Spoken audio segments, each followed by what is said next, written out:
시청자 여러분 안녕하십니까. 뉴스7의 김명우입니다. 국민의힘 나경원, 한동훈, 원희룡 새 당권 주자가 오늘 1시간 간격으로 당권 도전을 선언했습니다.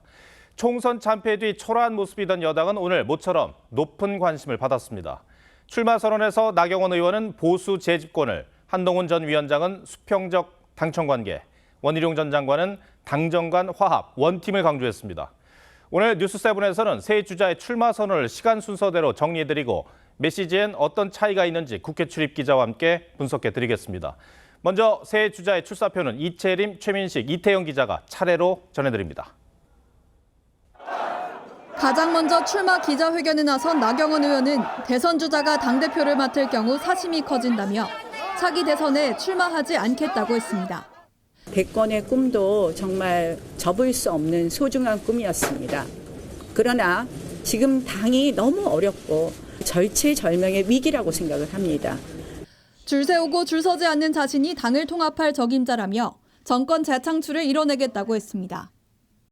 반드시 보수 재집권에 성공해야 합니다. 저는 계파도 없고 앙금도 없습니다.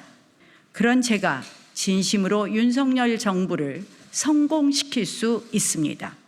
뒤이어 출마 선언에 나선 한동훈 전 위원장과 원희룡 전 장관에 대해선 책임론을 거론했습니다. 이긴 사람, 또 이겨본 사람은 나경원밖에 없는 것 같습니다. 한 명은 저 인천 계양구에서 패배하신 것 같고 한 명은 전국 싸움에서 패배하신 것 같습니다. 이른바 윤심 후보론에 대해선 당대표 선거에 대통령을 끌어들이는 건 미숙한 정치라고 지적했습니다. TV조선 이채리입니다. 4월 총선 이후 첫 공개 발언에 나선 한동훈 전 비대위원장은 총선 패배는 오로지 자신의 책임이라고 했습니다. 지난 2달간 반성과 혁신의 골든타임이었지만 변화하지 못했다며 출마 이유를 밝혔습니다. 죽기 딱 좋은 위험한 자리라고들 합니다. 모든 것을 바치는 것으로 진짜 책임을 다하려 합니다. 첫 번째 쇄신 방향으론 당정 관계의 수평적 재정립을 강조했습니다. 꼭 필요할 때는 합리적인 견제와 비판, 수정 제안을 하는 것도 마다하지 않겠습니다. 보수 재건을 위해 청년과 수도권을 향한 확장이 필요하다며 원외 정치인들의 사무실 개설도 제안했습니다. 해병대원 특검법에 대해선 진실 규명을 위한 특검을 여당이 나서서 추진해야 한다고 했습니다. 국민들의 의구심을 풀어드릴 만한 여러 번의 기회를 아쉽게도 실기했다고 생각합니다. 우리 국민의힘이 특검을 반대할 수 없다고 생각합니다. 다만 제3자가 특검을 고르도록 해야 한다며 현 민주당 안에는 반대 입장을 분명히 했습니다. TV조선 최민식입니다. 원희룡 전 장관은 윤석열 정부가 성공해야 정권을 재창출할 수 있다며 원팀을 강조했습니다.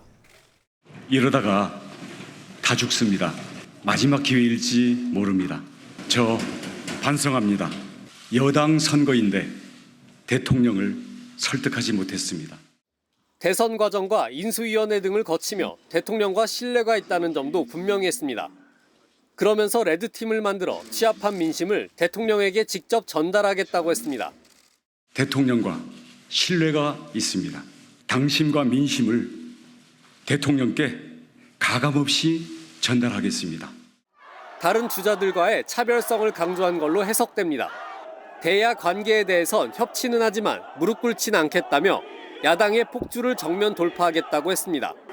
나 의원이 언급한 총선 책임론에 대해선 정면으로 반박했고 우리 당 계열에서 당선된 적이 없는 그런 제주도나 인천에 출마해 보시고서 얘기해 주셨으면 좋겠습니다. 해병대원 특검법에 대해선 공수처 수사가 우선이라고 했습니다. TV조선 이태형입니다. 여권 차기 대선 주자로 분류되는 3명이 같은 날 이 당권 도전에 나서면서 눈길을 끌었습니다. 새 주자들의 출마 메시지 어떻게 달랐고 어디에 주목해야 하는지 좀 더 분석해드리겠습니다. 자, 여당 반장 김아림 기자 나와 있습니다. 오늘 1시간 간격으로 같은 장소에서 출마 기자회견을 했는데 어떤 차이점이 있었습니까? 오늘 새 후보의 메시지를 한마디로 표현하면 각 후보 캠프 이름입니다. 한동훈 전 위원장은 시작, 원희룡 전 장관은 원팀, 나경원 의원은 재집권인데요. 한 전 위원장은 수직적 당정 관계가 아닌 수평적 당정 관계와 견제, 변화에 포인트를 줬고요. 원 전 장관은 대통령과의 신뢰를 바탕으로 레드팀을 통해 필요한 얘기를 하겠다며 당정화합 원팀에 초점을 맞췄죠. 나 의원은 지역구와 총선 패배에 책임이 있는 두 후보를 모두 저격하면서 자신이 사심 없는 후보임을 강조하는 차원에서 차기 대선 불출마를 깜짝 발표했습니다. 어제 출마 선언을 한 윤상현 의원은요, 대통령에게도 할 말은 하는 사람이라는 이미지를 강조한 바 있습니다. 또 한 전 위원장은 중도와 청년, 수도권 등 외연 확장을 강조한 반면 원 전 장관과 나 의원은 보수 정체성을 강조했습니다.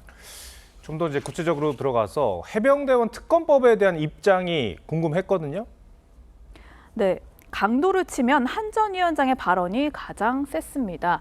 어제도 저희가 일부 전해드린 것처럼 한 전 위원장은 국민의 의구심을 풀어드릴 여러 기회를 실기했다고 했는데요. 당대표가 되면 공수처 수사 상황과 상관없이 해병대원 특검법을 발의하겠다고 했습니다. 다만 현재 민주당이 추진하는 특검법은 선수가 심판을 고르는 경기라고 반대했고요. 제3자가 공정하게 특검을 골라야 한다고 했습니다. 먼저 수사하고 그 결과를 본 뒤에 특검을 하자는 여당 입장과는 분명히 차이가 있어 보입니다. 네, 맞습니다. 그래서 나 의원은요, 한 후보의 특검 수용론은 순진한 발상이고 위험한 균열이라고 즉각 각을 세웠고요. 윤상현 의원은 민주당 당대표 출마 선언으로 착각할 정도였다고 비판했습니다. 또 김건희 여사 특검법과 관련해서는 한 전 위원장은 특별감찰관 추천과 제2부속실 설치가 필요하다고 했는데 원 전 장관과 나 의원은 수사 후에 더 필요하면 국민적 의혹을 해소해야 한다고 말했습니다. 오늘 회견을 보니까 새 후보죠, 새 주자들의 메시지 전달법도 차이가 있는 것 같더라고요. 네, 맞습니다. 우선 길이부터가 좀 차이가 컸는데요. 질의응답 시간을 빼고 출마 선언 시간만 보면요. 나 의원은 7분 30초, 한 전 위원장은 28분, 원 전 장관은 4분이었습니다. 한 전 위원장은 2달 만에 공식 메시지인 만큼 주제별로 자신의 입장을 비교적 자세히 설명하는 데 방점을 뒀고요. 원 전 장관은 자신의 메시지를 간결하게 전달하는 데 초점을 맞췄습니다. 두 후보와 달리 나 의원은 차기 대선 불출마 선언이라는 극적인 방식을 택했습니다. 예, 각 주자들과 동행했던 인사들도 주목을 끌었죠. 네, 한 전 위원장 측에서는 최고위원 출마 선언을 이제 할 예정인데 장동혁, 박정은 의원과 김영동 의원 그리고 정광재 대변인이 자리를 함께 했습니다. 또 원 전 장관은 김기현 전 대표 비서실장을 지낸 구자근 의원과 혁신위원을 지낸 이재마 대변인이 동행을 했고요. 나 의원은 김민수, 김예령 대변인이 함께 했습니다. 네, 총선 참패 뒤에 침체됐던 여당인데 어떤 활력의 계기가 될지 지켜볼 일입니다. 알겠습니다. 김아린 기자, 잘 들었습니다.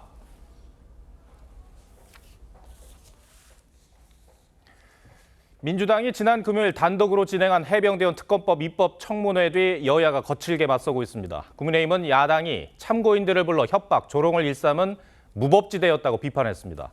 국회의장에게 조치를 요구했는데 민주당은 어떤 반응을 보였을지 최지원 기자가 전해드립니다. 토달지 말고 깨끗하게 사과하는 겁니다. 그렇게 할 용이 있습니까? 사과하세요. 위원장님, 또 끼어듭니까? 기회를 주시면은 퇴장하세요. 말씀드리겠습니다. 반성하고 오세요. 국민의힘 추경호 원내대표는 입장문을 내고 야당이 단독으로 진행한 해병대원 특검법 입법 청문회는 폭력과 갑질로 얼룩진 광란의 무법지대였다고 비판했습니다. 그러면서 우원식 국회의장에게 유감 표명과 재발 방지 약속을 요구했습니다. 정말 오만한 회의 진행, 정인 참고인에 대한 모욕, 제가 강하게 국회의장께 항의를 드렸고. 그러자 정청래 법사위원장은 SNS를 통해 초등학생처럼 이르지 말고 내게 용기를 내 직접 말하라고 비꼬았습니다. 여당 의원들을 향해선 불참으로 협조해줘 감사하다며 의사 진행을 방해하는 국회의원은 질서 유지권을 발동하겠다고도 했습니다. 좀 아쉽습니다. 정해져 있는 그라운드에서 안 하고 입장하지 않은 선수가 밖에서 플레이를 평가하는 정도 아니었을까. 민주당 당원 게시판엔 정청래 위원장에게 더 강하게 해달라는 취지의 글들도 올라왔습니다. 여야 원내대표는 오늘 원구성 협상을 다시 논의했지만 합의에 이르지 못했습니다. 국민의힘은 내일 의원총회를 열고 원구성 문제를 다시 논의할 방침인데 상황 변화가 없을 경우 민주당은 모레 본회의를 통해 나머지 7개 상임위원장도 모두 선출할 계획입니다. TV조선 최주원입니다. 북한이 현역 장병들을 러시아에 파견할 예정이라는 소식 이틀 전 전해드렸습니다. 여기에 추가 확인된 내용이 또 있습니다. 중국에 가 있던 장병들을 철수하고 이 인력을 러시아에 보낼 계획인 것으로 파악됐습니다. 주중 북한 대사관 철수까지 언급할 정도로 최근 중국과의 이상 기류가 심상치 않아 보입니다. 황정민 기자가 단독 보도합니다. 지난달 4년 5개월 만에 열린 한일중 정상회의. 이 자리에서 한반도 비핵화가 거론되자 북한은 이례적으로 중국까지 싸잡아 비판했습니다. 난폭한 내정 간섭으로 낙인하며 강력히 규탄 배격한다. 북한과 중국 사이 이상 기류가 우리 정부에 본격적으로 감지된 것도 이때부터입니다. 정부 당국 관계자는 북한이 중국에 대한 경고 차원에서 중국에 있는 공병부대 장병들을 모두 철수한다는 계획이라며 이 인력이 이르면 다음 달부터 러시아에 보내질 전망이라고 전했습니다. 특히 북한 내부에선 중국의 배신감을 느낀 최선희 북한 외무상이 다음 단계로 주중 북한 대사관 철수를 고려하고 있단 말까지 나온 것으로 알려졌습니다. 중국이 북한이 원하는 수준의 지원을 하지 않고 있기 때문에 러시아와의 밀착을 통해서 중국을 압박하고 있는 정부 당국 관계자는 공병부대 장병들은 처우가 열악한 중국보다 많게는 월 2,000달러를 준다는 러시아를 선호하는 분위기지만 자신들이 격전지 도네츠크로 가게 된다는 건 모르는 상황이라고 말했습니다. TV조선 황정민입니다.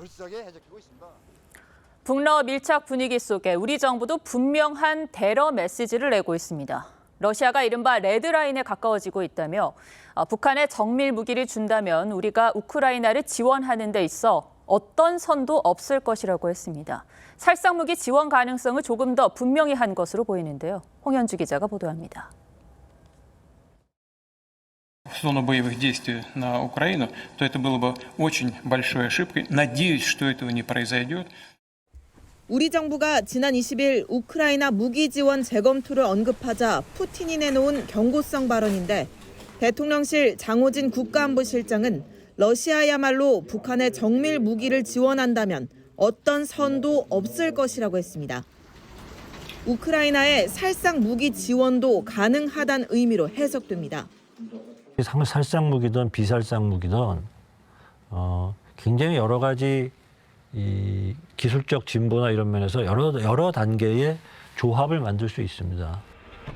당장 지대공 미사일 1000공과 155mm 포탄이 거론되지만 정부는 구체적 내용은 언급하지 않았습니다. 장 실장은 러시아가 조금씩 레드라인에 가까워지고 있다며 관계를 복원하려면 심사숙고해야 할 거라고 경고했습니다. 어이없는 짓이고 과연 안보리 상임이사로서 자격이 있느냐 하는 생각이 들 정도의 행동이었기 때문에 저희가 좀 엄중 경고를 한 것이고 다만 푸틴이 한국은 북한을 먼저 침공하지 않을 것이므로 러시아의 무력 침공을 걱정할 필요가 없다고 발언한 것과 관련해 우리에게 북러 조약을 그렇게 걱정할 일은 아니라는 얘기도 있었다며 여지를 뒀습니다. TV조선 홍현주입니다. 네, 연이어 보셨듯이 북한이 러시아와는 밀착하고 중국과는 균열 조짐이 드러나고 있습니다. 남성욱 고려대 통일외교학부 교수 모시고 꿈틀거리는 한반도 안보 지형을 진단해 보겠습니다. 안녕하십니까, 교수님. 안녕하십니까. 앞서 저희 리포트에서도 전해드렸는데 최선희 외무상이 주중 북한 대사관 철수를 언급했다는 그런 첩보가 있었습니다. 실현 가능성이 그리 커 보이지는 않습니다만 이 정도 언급을 했다는 거는 두 나라의 관계가 어떻다고 볼 수 있습니까? 네, 일단은 상당히 안 좋다는 뜻이죠. 예. 사실은 대사관 철수는 외교관계 단절 이전의 단계일 정도로 상당히 양국 간의 불화가 심화됐을 때 나오는 이야기입니다. 물론 이것이 이제 첩보 수준이기 때문에 앞으로 좀 더 지켜봐야 되겠지만 네. 북한이 중국에 대해서 불만이 많은 것 같습니다. 이 얘기는 면에서요? 뭐냐면 지난 3년 동안 코로나 기간 동안에 북중 국경이 닫힘으로써 북한이 중국으로부터 북한으로부터 경제적 이득을 얻지 못하고 있다고 보고 있고요. 또 코로나가 끝난 이후에도 북중 국경이 지금 열리지 않고 있다는 것이 북한의 판단입니다.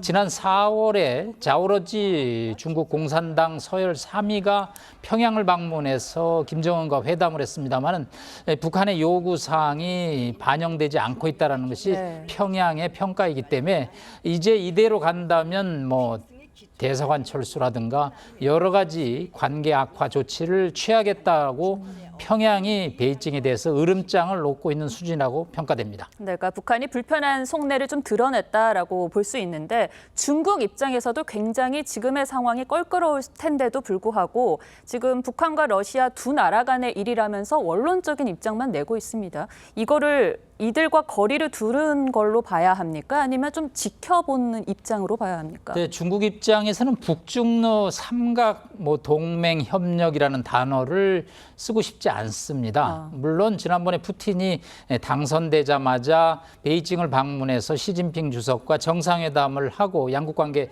발전을 기약했습니다. 이것은 전통적인 사회주의 국가 간의 연대죠.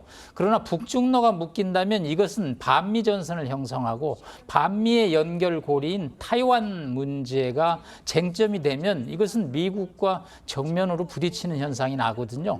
중국 입장에서는 지금 경제적으로 상당히 어려운 상황에서 북중러라는 별로 득실이 없는 이런 협력을 통해서 미국의 반발을 불러일으키는 구도보다는 중국이 조금 더 북한을 관리함으로써 이 전통적인 우방에 가까운 평양이 모스크바 쪽으로 가는 거에 대해서 심기를 좀 불편하게 생각하고 있다고 볼 수 있겠습니다. 네, 일단은 지켜보자 이런 의미로 보이는데 자연스럽게 우리나라와 러시아의 관계가 지금 굉장히 긴장 관계로 들어서고 있습니다.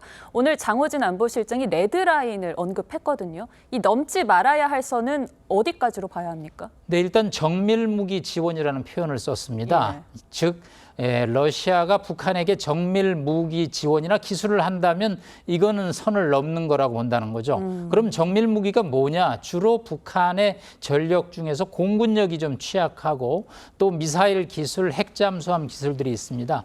예를 들어서 미그 계열의 전투기 같은 것은 북한에게 굉장히 탐나는 물건이죠. 이런 것을 직접 지원해서 우리의 공군력을 위협한다면 이건 당연히 선을 넘는 것으로 볼 수 있고요. 또 S-400계열의 첨단 미사일도 우리 군의 큰 위협입니다. 이런 리스트 등은 절대로 모스크바에서 평양으로 넘어가서는 안 된다는 것이 우리 정부의 입장입니다.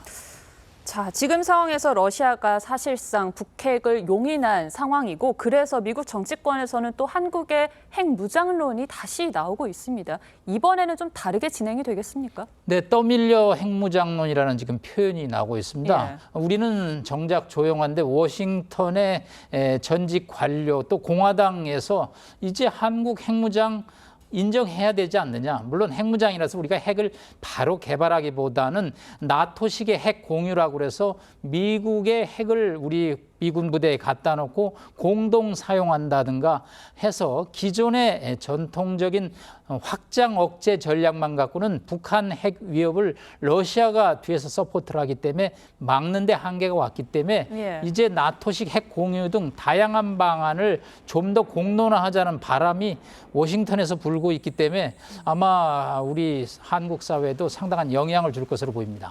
자, 마지막으로 다음 주가 좀 주목이 되는 게 한미일 연합훈련이 실시가 됩니다. 여기에 북한과 러시아가 어떤 반응을 내놓을지가 좀 궁금한데요. 어떻게 예상하십니까? 네, 한미훈련, 미일훈련을 합동으로 해서 3국이 다영역, 수중, 수상, 공중에서 3군 합동훈련을 최초로 하는 것이 프리덤 엣지 훈련입니다. 물론 이거는 이제 예정이 돼 있던 것이기 때문에 북러가 이 훈련을 보고 바로 대응하리라고 보지는 않습니다. 다만 훈련의 수준이 어느 정도를 예의주시하면서 자신들의 대응 카드를 상당히 심도 있게 검토할 것으로 보입니다. 네, 한국과 러시아 또 북한 그리고 중국까지 좀 얽히고 설킨 상황에서 좀 시험대가 혹독하다라는 생각이 드네요. 남 교수님 잘 들었습니다. 감사합니다. 고맙습니다.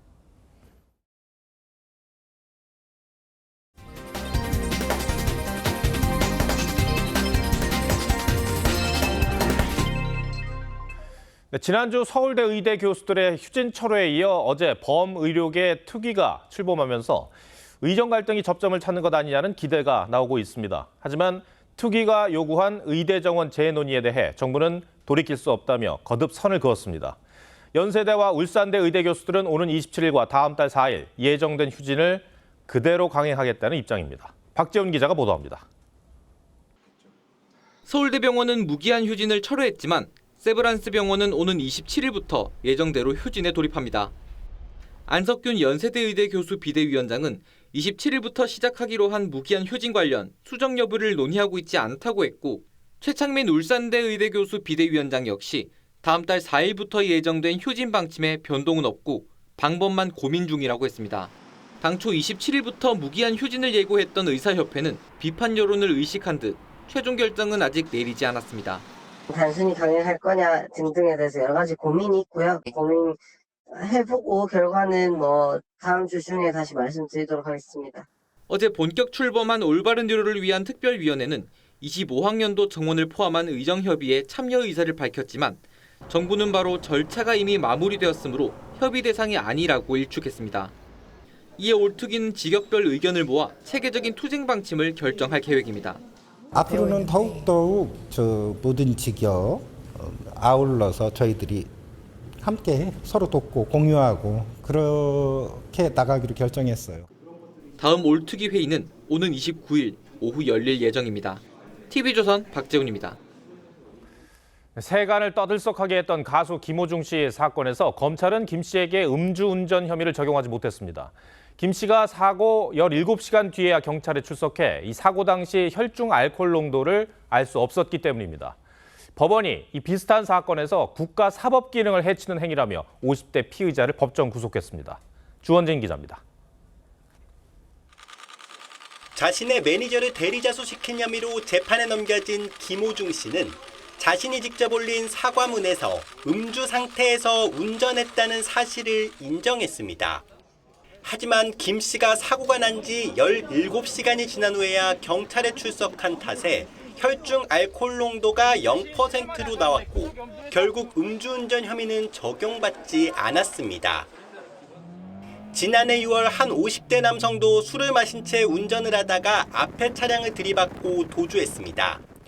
음주전과 이범이던 이 남성은 초등학교 동창에게 대리자수를 요청해 음주 측정을 피했고 결국 음주운전죄는 적용되지 않았습니다. 하지만 법원은 이 남성에게 도주치상죄 등을 적용해 징역 1년 2개월을 선고하고 법정 구속했습니다. 재판부는 국가 사법 기능을 해쳐 엄하게 처벌해야 한다고 밝혔습니다. 음주운전의 범인들 피교사의 경우에도 사법 방해 행위에 해당하므로 법원에서 법정 구속 등 엄단을 하고 있습니다. 음주 측정 방해 행위를 처벌하는 이른바 김호중 방지법이 22대 국회에서 이미 2건 발의됐는데 경찰 관계자는 국회 협의 과정에서 입법이 필요하다는 의견을 적극적 개진할 계획이라고 밝혔습니다. TV조선 주원진입니다.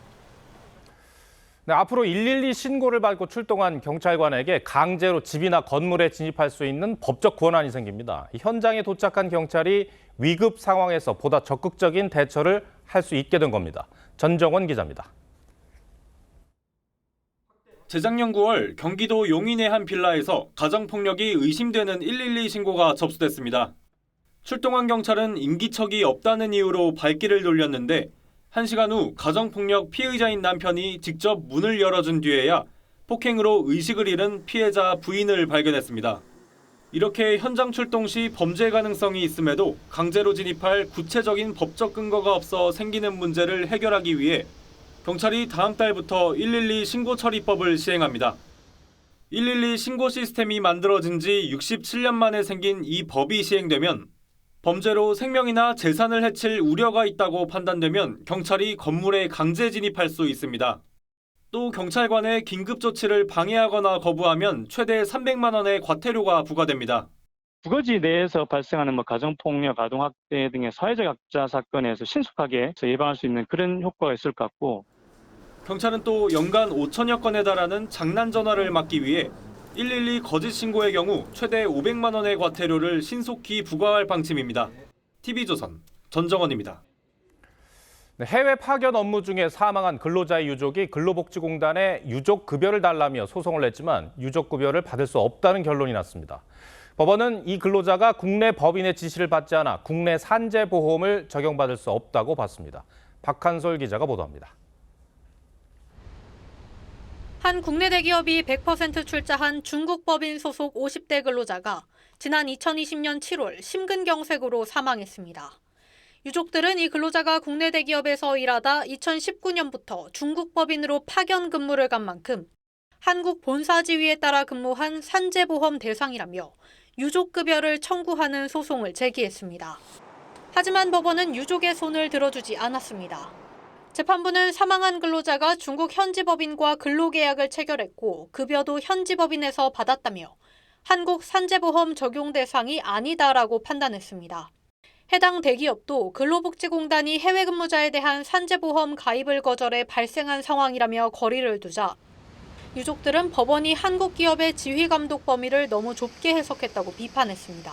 한국에서 지휘감독을 했느냐에 대한 그 범위가 너무 좁은 현실이에요. 국내 회사에다가 업무 보고를 했고 다시 복귀할 예정이었었거든요.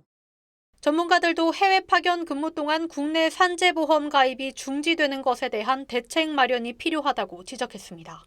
TV조선 박한솔입니다. 때이른 더위가 찾아왔지만 그나마 습도는 높지 않아 햇빛만 피하면 한결 버틸만 했었는데요. 주말이 지나면서 공기가 달라졌습니다. 장마전선 영향 때문에 이제 정말 푹푹 찌는 여름이 시작됐습니다. 김태준 기자입니다. 휴일을 맞은 서울 청계천. 내리쬐는 해를 피해 나들이를 나온 시민들이 다리 밑 그늘에 옹기종기 모여 앉았습니다. 꿉꿉해진 더위에 흐르는 물에 발도 담가봅니다. 아침에는 사실은 그 발바닥이 계속 바닥이 돋을 정도로 방에서도 끈적임이 느껴지더라고요. 바닷가가 가까운 남쪽 지역에선 한층 높아진 습도에 답답함까지 느낍니다. 집에는 에어컨이 있어서 몰랐는데 밖에 나오니까 숨쉬기도 힘들고 해도 안 찌는데 좀 많이 덥고 습도가 높은 것 같아요. 비가 그치고 습도가 이렇게 80%가 넘어가면서 체감 온도는 더 높습니다. 오늘 한낮의 습도가 광주에서는 99%까지 올라갔고 강릉 91%, 대구 70% 등 전국 대부분 지역이 60%를 넘었습니다. 이 때문에 최고 기온은 서울 30도, 대전 29도, 광주 28도로 30도 안팎이었지만 높아진 습도 탓에 체감 기온은 더 높았습니다. 같은 기온이라도 습도가 10% 높아지면 체감 온도가 1도씩 상승합니다. 현재 제주도와 남해안 부근에 머물고 있는 장마전선이 앞으로 점차 북상하면서 고온다습한 폭염이 본격 시작될 것으로 보입니다. TV조선 김태준입니다. 대학가 일대에서 100억 원대 전세 사기 사건이 발생했습니다. 피해자들은 주로 대학생과 사회 초년생들입니다. 문제는 불법 건축물에 계약된 경우인데 전세 사기 특별법의 보호도 받지 못해 피해를 고스란히 떠안게 된다는 겁니다. 피해 청년들은 결혼도 미래도 모두 물거품이 됐다고 호소했습니다. 류태영 기자입니다. 20, 30대 세입자들이 현수막과 피켓을 들고 구호를 외칩니다. 전세 사기 문제부터 제대로 해결하라! 해결하라! 신촌 대학가 전세 피해자 단체인데 현재 94명이 집주인으로부터 100억 원 상당의 전세금을 돌려받지 못하고 있습니다. 피해를 본 예비신랑은 전세 사기로 올해 예정했던 결혼 계획을 미루게 됐다고 호소합니다. 거짓말과 기망으로 오래 준비 중이던 결혼 계획도 신혼집 마련도 미래도 모두 불투명해졌습니다. 피해자들은 이 빌라 한 채에서만 18세대가 18억 원의 보증금을 돌려받지 못했다고 주장 중입니다. 특히 전세 사기에 관련된 주택 7채 중 4채는 불법 건축물로 분류돼 지난해 시행된 전세 사기 특별법의 보호도 받지 못한 채 경매에 넘어가 피해자들은 전세금을 돌려받기 더욱 어렵게 됐습니다. 중개에 있는 집주인이 바보같이 착하고 좋은 사람이며 신뢰를 좋았고 보증금 전액 문제 없이 반환 가능할 것이라고 했습니다.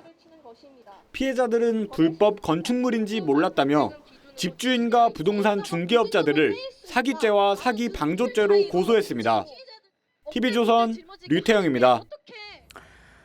청년들은 전세 사기로 눈물을 흘리는데 서울 아파트 가격은 이들이 넘보기 힘들 정도입니다. 공사비가 급등하면서 분양가는 1년 새 25%나 올랐습니다. 이런 상황에서 강남에서는 속칭 20억 로또 아파트가 나왔는데 결국 운 좋은 현금 부자만 덕보는 구조라는 지적입니다. 정수영 기자입니다. 분양가 상한제가 적용된 서울 서초구의 한 아파트입니다. 다음 달 분양 예정인데 3.3제곱미터당 분양가는 6,736만 원. 넉 달 만에 분양가 상한제 아파트 가운데 분양가 최고치를 갈아치웠습니다. 높은 분양가에도 주변 집값이 워낙 비싸 청약 당첨만 되면 전용 84제곱미터 기준으로 시세 차익이 20억 원에 달합니다. 언제 하냐, 점수 얼마면 되겠냐, 돈이 얼마 필요한지 대출이 되냐. 서울 아파트의 평균 분양가는 약 3,870만 원으로 1년 전보다 25% 올랐습니다. 원자재 값과 인건비 상승 여파로 공사비가 치솟은 탓입니다. 상황이 이렇다 보니 분양가를 올리려고 일반 분양을 늦추다 시공사와 갈등을 빚는 재건축 단지도 생겨나고 있습니다. 착공하면은 일반 분양을 해야 되는데 2년 반 미뤘죠. 일반 분양을 늦추는 이유가 있어요? 비싸거든요. 세월이 가면 자꾸 올라가죠. 자고 나면 오르는 분양가에 무주택자들의 불안은 커지고 있습니다. 서울의 그 집값이라는 거를 너무 상상이 안 가는 수치이기도 하고요. 너무 딴 세상 얘기인 것 같아요. 주택 공급 부족으로 집값 폭등 현상이 재현될 거란 경고마저 나오고 있어 분양가 고공행진은 당분간 지속될 것으로 보입니다. TV조선 정수양입니다. 네, 정부가 저출생 상황을 국가 비상사태로 선포하면서 출산 가구에 혜택을 주는 방안을 대거 쏟아냈습니다. 이 가운데 신생아 특례대출의 소득 기준을 두고 연일 논란입니다. 경제부 고희동 기자와 따져보겠습니다. 자, 고 기자, 신생아 특례대출이 올 초부터 시행이 됐고 반응도 꽤 좋은 걸로 알고 있는데 혜택이 더 늘어난 겁니까? 네, 신생아 특례대출은 2년 내 아이를 낳은 무주택 가구에 1에서 3% 정도의 낮은 금리로 대출을 해주는 제도인데요. 기존엔 부부 합산 연소득 1억 3천만 원 이내인 가구만 대출이 가능했습니다. 그런데 소득 기준이 너무 엄격하다는 지적이 있어서 올해 하반기부터 2억 원 이하로 완화했고 다시 2025년 출산 가구에 대해선 3년간 한시적으로 2억 5천만 원 이내로 확대했습니다. 네, 들어보니까 더 많은 출산 가구에게 혜택을 주겠다는 건데 왜 논란이 있는 겁니까? 네, 사실상 소득 기준은 사라졌는데 구입할 수 있는 아파트 기준은 9억 원 이하, 전용 면적 85제곱미터 이하로 그대로이기 때문입니다. 문제는 서울 아파트 값이 오르면서 평균 매매 가격이 이미 11억 원을 넘어섰다는 점인데요. 특히 서울 중심지엔 9억 원 이하인 아파트를 찾기가 힘들어서 외곽 지역 아파트만 사란 거냐는 불만이 나오는 겁니다. 또 보통 85제곱미터는 방이 3개 정도인데 다자녀 가구가 살기엔 아쉬운 평형이란 지적도 나옵니다. 전문가 말 들어보시죠. 9억 원 이하 서울에서 집을 찾기가 쉽지 않지 않습니까? 금액 상한 기준인 9억 원을 12억 원으로 조정해서 고가주택 이하에 대해서도 매수할 수 있는 그런 여지를 마련해줘야 된다. 네, 아파트 가격을 현실적으로 따졌을 때 실효성이 없다는 지적이 나오는 건데요. 그래도 뭐 대출이자가 최소 1%대니까 저금리 혜택은 있는 거 아닙니까? 네, 꼭 그렇지만도 않습니다. 소득 구간별 대출 금리를 살펴보면요. 부부 소득이 2천만 원 이하면 1%대 금리로 빌릴 수 있지만 1억 3천만 원을 넘으면 3% 중반대, 2억 원 이상이면 3% 후반대 금리를 적용받습니다. 이 정도 금리면 시중은행 금리와 별 차이가 없습니다. 이 때문에 저소득 부부에 대한 혜택을 더 늘리는 게 나을 거란 의견도 나옵니다. 그 정도 벌이가 되는 가구면 사실 대출이자가 부담돼서 안 낳는 게 아닐 텐데 차라리 이제 저소득 가구 출산율이 좀 낮으니까 그 사람들을 더 좀 집중적으로 지원할 수 있는 방안이 나오는 게 맞지 않나. 네, 들으신 대로 뭐 저소득층 위주로 혜택이 돌아가는 건 맞지만 그래도 이거는 출산 장려 대책이니까 출산 가구에게 골고루 혜택이 돌아가는 방향도 틀린 건 아니지 않습니까? 네. 정책을 평가하기 위해선 먼저 소득층별로 출생률을 살펴볼 필요가 있습니다. 100가구 중 아이를 낳은 가구 수는 소득 상위층은 5.78가구, 중위층은 3.56가구, 하위층은 1.34가구에 불과했습니다. 출산 가구 100가구 중 절반 이상인 55가구가 고소득층인 겁니다. 결국 저소득층의 출생률을 올릴 방안이 시급하다는 얘기입니다. 네, 모두를 만족시킬 정책을 만들기라는 쉽지는 않지만 계층 간 갈등을 좀 최소화하기 위한 노력은 필요해 보입니다. 고 기자 잘 들었습니다.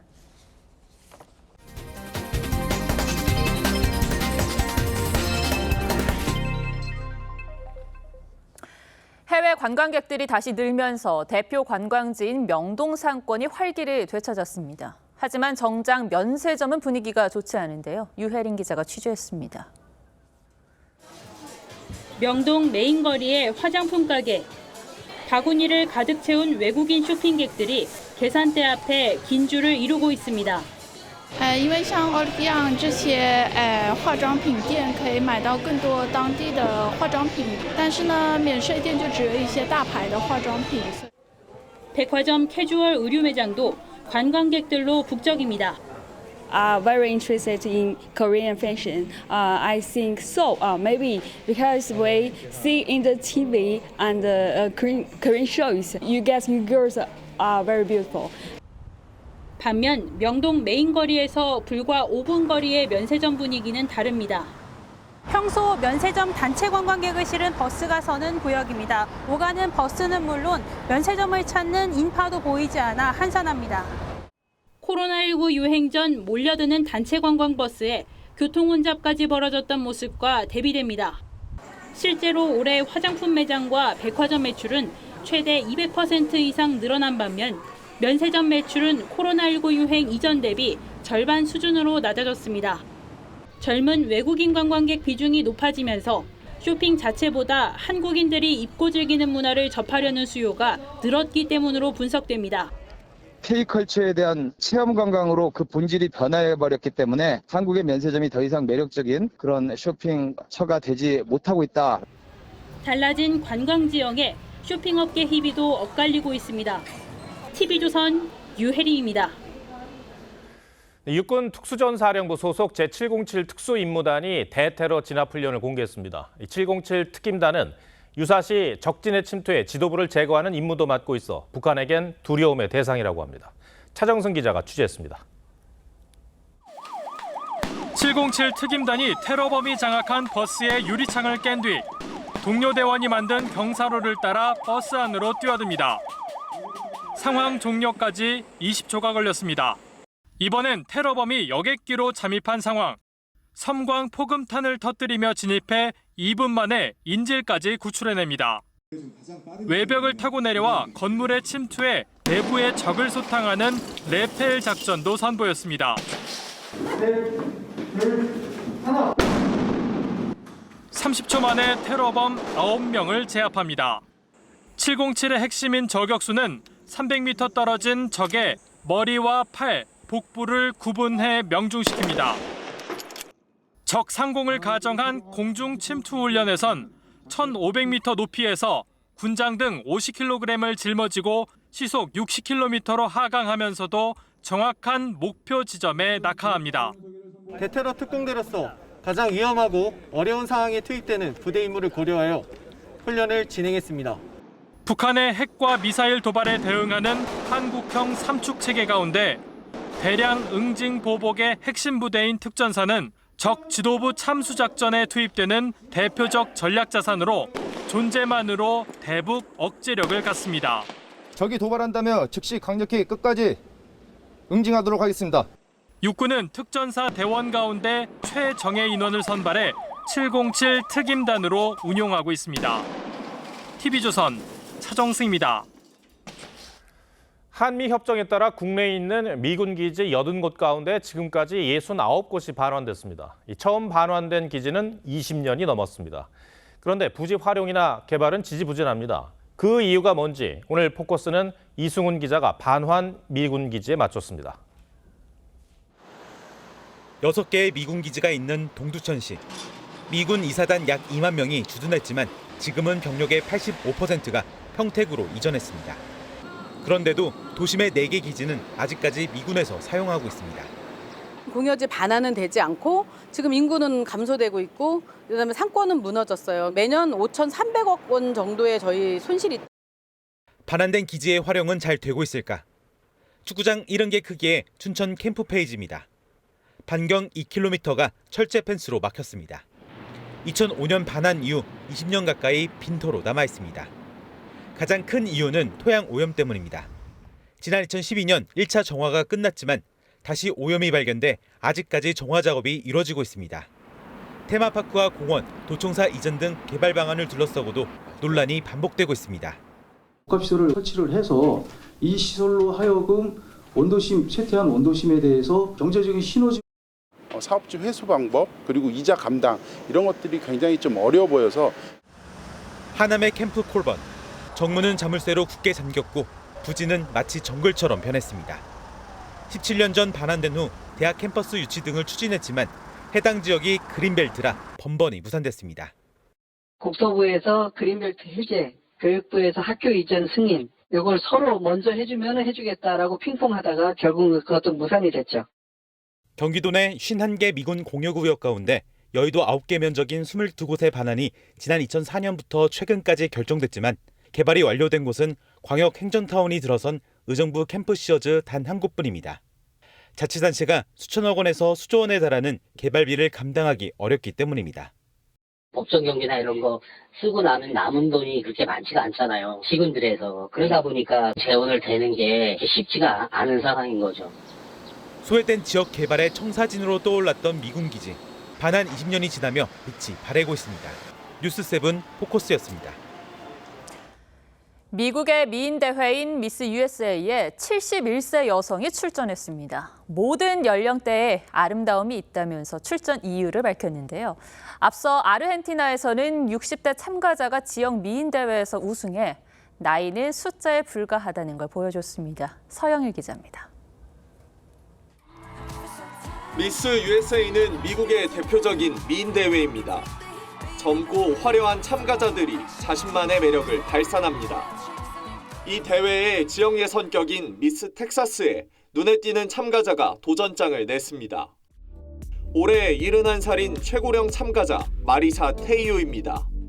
그녀는 자신의 소셜미디어에 모든 연령대에 아름다움이 있다고 믿도록 영감을 줄 수 있기 바란다며 출사표를 던졌습니다.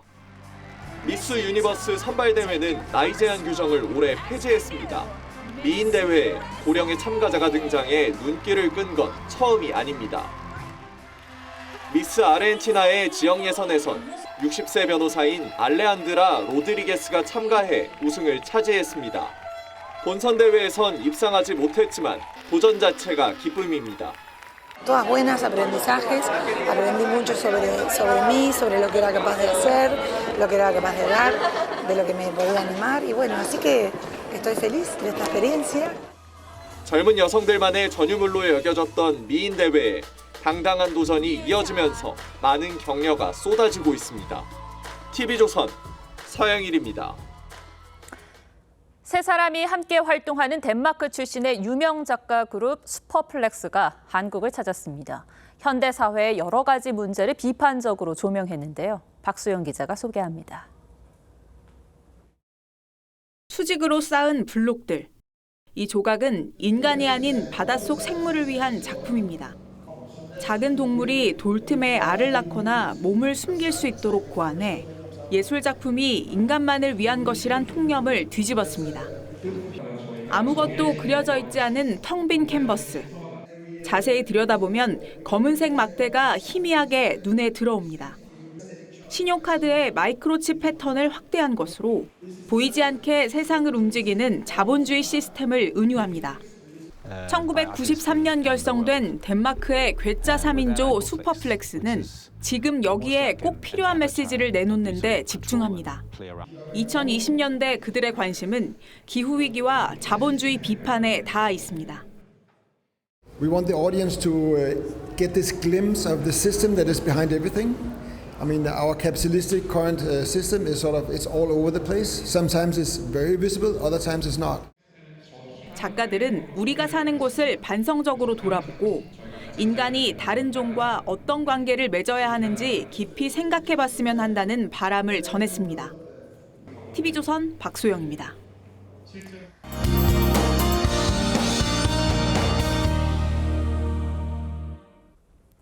장맛비디로 후텁지근한 날씨가 이어지며 도심 물놀이장은 더위를 식히려는 시민들로 북적였습니다. 내일 저녁에는 다시 북쪽에서 비구름이 다가오겠습니다. 특히 중부지방을 중심으로 시간당 30mm 이상의 집중호우가 쏟아지는 곳이 있겠습니다.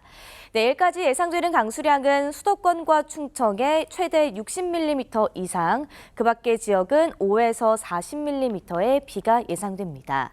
수도권은 내일 아침에 그치겠고 남부지방은 오후까지도 비가 이어지겠습니다. 내일 아침 기온 오늘과 비슷하게 출발하겠습니다. 서울과 대전이 22도, 청주 23도 예상되고요. 내일 낮 기온은 오늘보다 조금 낮아지겠습니다. 서울과 광주가 28도, 대구 31도 예상됩니다. 당분간 무더위는 계속되겠고요. 수요일에 남해안과 제주에 비가 내리겠습니다. 날씨였습니다.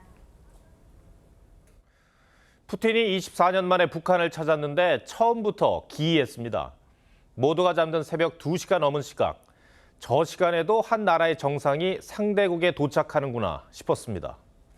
두 독재자의 첫 만남 뒤 이어진 북한의 광적인 환영 행사도 볼 때마다 기이하긴 마찬가지입니다. 평양 특권 측 말고는 수많은 주민들이 먹을 게 없어 신음하는데 김정은은 별 관심이 없어 보입니다. 수년째 전쟁을 이어가는 푸틴은 북한의 무기가 필요합니다. 국제사회 고립이 더 심화된 북한은 러시아의 지원이 절실해 보였습니다. 그런데 양측의 밀착을 바라보는 중국은 불편한 기색을 감추지 않았습니다. 북한은 중국 무역 의존도가 96%라고 합니다. 문득 김정은은 한국이나 미국이 아니라 중국 때문에 곤란해질 수도 있겠다는 생각이 들었습니다. 두 사람이 위험한 군사 원조에 합의한 뒤 푸틴은 한국을 대놓고 협박하고 북한과의 합동군사 훈련을 시사하며 긴장 수위를 높이고 있습니다.